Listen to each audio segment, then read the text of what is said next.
Hi friends, Bangladesh చేసిన కొన్ని తప్పుల కారణంగా భారతదేశం భారీ నష్టాలను ఎదుర్కొంటోంది. దీని గురించి చాలా తక్కువగా మాట్లాడుకుంటున్నారు. నిజానికి భారతదేశం యొక్క పొరుగు దేశమైన బంగ్లాదేశ్ లో అందరినీ భయానికి గురి చేసే సంఘటనలు జరుగుతున్నాయి. ఈ సంఘటనలు బంగ్లాదేశ్ అల్లర్లు మాత్రమే కాకుండా భారతదేశానికి చాలా నష్టాలను కూడా కలిగిస్తున్నాయి. ఈ రోజు ఈ వీడియోలో బంగ్లాదేశ్ లో జరిగే అల్లర్లకు కారణం ఎవరు, ఈ అల్లర్ల వల్ల మన భారతదేశానికి కలిగే నష్టమేంటి అనే పూర్తి విషయాలను ఈ రోజు ఈ వీడియోలో తెలుసుకుందాం. ఫ్రెండ్స్, ఈ వీడియో చాలా ఇంట్రెస్టింగ్ గా ఉండబోతుంది కనుక ఎక్కడ స్కిప్ చేయకుండా చివరి వరకు చూడండి. అలాగే వీడియోని స్టార్ట్ చేసే ముందు మీ సపోర్ట్ గా జస్ట్ ఒక లైక్ చేయడం మాత్రం మర్చిపోవద్దు.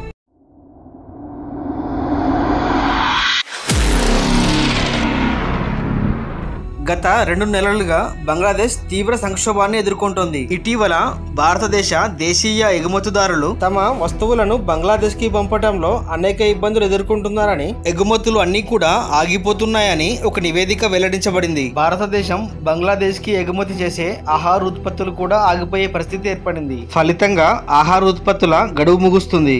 వీటి వల్ల అనేక కంపెనీలు నష్టాలను చవిచూస్తున్నాయి. ఆగస్టు 5న బంగ్లాదేశ్ ప్రధాని షేక్ హసీనా తన పదవికి రాజీనామా చేసి దేశం విడిచి పారిపోవడంతో ఇటీవల ఈ పరిస్థితి మరింత దిగజారింది. నిజానికి గత కొన్ని నెలలుగా యుఎస్ఏ, పాకిస్తాన్, చైనాల ప్రమేయంతో భారత్ మరియు బంగ్లాదేశ్ మధ్య సంబంధాన్ని విచ్ఛిన్నం చేయడంపై ప్రపంచ దేశాలు దృష్టి సారించాయి. భారత్ మరియు బంగ్లాదేశ్ మధ్య ఉన్న ద్వైపాక్షిక మరియు ఆర్థిక సంబంధాలను చూసి ఈ 3 దేశాలు జీర్ణించుకోలేకపోతున్నాయి. వారు భారత్ మరియు బంగ్లాదేశ్ మధ్య చీలికలు సృష్టించడానికి బంగ్లాదేశ్ లోని షేక్ హసీనా ప్రభుత్వాన్ని పడగొట్టాలని, అలాగే గ్లోబల్ మార్కెట్ లో భారత్ యొక్క అభివృద్ధిని అడ్డుకోవాలని కోరుకున్నారు. ఇటీవల బంగ్లాదేశ్ ప్రధాని షేక్ హసీనా తన హెలికాప్టర్ లో దేశం విడిచి పారిపోయిన సంగతి మనందరికీ తెలిసిందే. భారతదేశానికి ఇది చాలా బ్యాడ్ న్యూస్ అనే చెప్పాలి.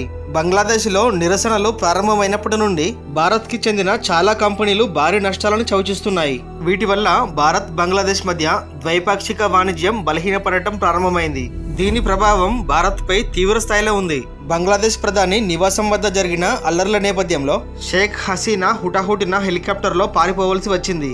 భారతదేశ ప్రభుత్వం ఆమెకు పూర్తి భద్రతను ఇవ్వడంతో త్రిపురలోని అగర్తలో హెలికాప్టర్ ల్యాండ్ చేయడం జరిగింది. అయితే వారి లక్ష్యం షేక్ హసీనా కాదు.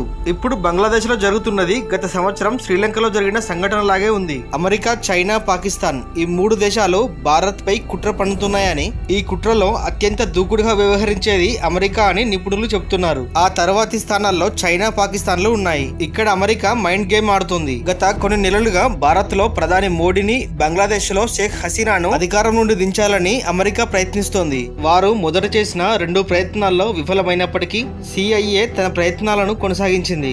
ఇప్పుడు బంగ్లాదేశ్ లో షేక్ హసీనాకి వ్యతిరేకంగా తిరుగుబాటు చేయడం ద్వారా భారతదేశానికి కోలుకోలేని దెబ్బ తగిలింది. నివేదికల ప్రకారం భారతదేశాన్ని పర్యవేక్షించడానికి అమెరికా బంగ్లాదేశ్ లో తన సైనిక స్థావరాలను ఏర్పాటు చేయాలని అనుకుంటుందట. ఈ సైనిక స్థావరం కోసం ప్రతిపాదిత ప్రదేశం భారతదేశంలోని ఈశాన్య ప్రాంతంలోని బంగాళాఖాతంలో ఉంది. బంగాళాఖాతంలో భారత్ అత్యంత శక్తివంతమైన క్షిపణులను పరీక్షిస్తోంది. ఇక్కడ సైనిక స్థావరాన్ని ఏర్పాటు చేయడం ద్వారా భారత్ రక్షణ కార్యకలాపాలపైన నిఘా పెట్టాలని అమెరికా భావిస్తోంది. అయితే బంగ్లాదేశ్ ఈ ప్రతిపాదనను గట్టిగా తిరస్కరించింది. ఇది యుఎస్ఏ కు కోపం తెప్పించింది. ఇది బంగ్లాదేశ్ పై కనికరం లేని అన్వేషణకు దారితీసింది.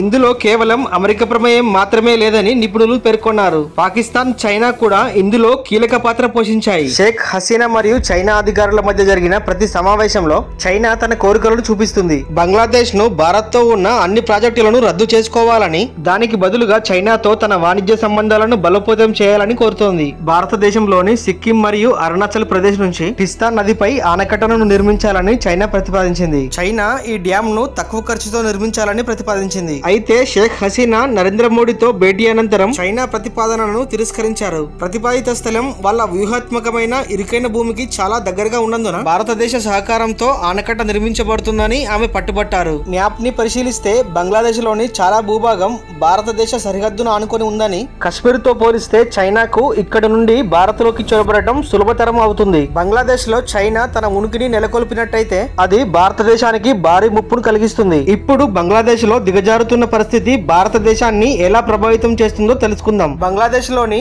ఇమామి, మ్యారికో, పిడిలైట్, గోద్రెజ్ మరియు ఏషియన్ పెయింట్స్ వంటి వాటితో పాటు ఇతర పరిశ్రమలు నిర్వహిస్తున్న భారతీయ కంపెనీలు తీవ్ర ప్రభావితమయ్యాయి. బంగ్లాదేశ్ కు ఉద్దేశించిన అనేక ఉత్పత్తుల గడువు ముగియడంతో భారతీయ వ్యవసాయం మరియు ఆహార ఉత్పత్తుల ఎగుమతిదారులు కూడా భారీగా నష్టపోతున్నారు. భారతదేశంలో పరిస్థితి త్వరలోనే మెరుగుపడాలని మనం కోరుకుందాం. బంగ్లాదేశ్ మరియు భారతదేశం మధ్య భవిష్యత్తులో ఏం జరుగుతుందో మీరేమనుకుంటున్నారో ఇక్కడ కామెంట్ రూపంలో తెలియజేయండి. అలానే ఈ వీడియో కనుక నచ్చినట్లయితే ఒక లైక్ చేసి మీ ఫ్రెండ్స్ అండ్ ఫ్యామిలీకి షేర్ చేయండి. ఇలాంటి మరిన్ని ఇంట్రెస్టింగ్ వీడియోస్ కోసం వెంటనే మన ఈ ఛానల్ ని సబ్స్క్రైబ్ చేయండి. Thank you friends, thank you for watching.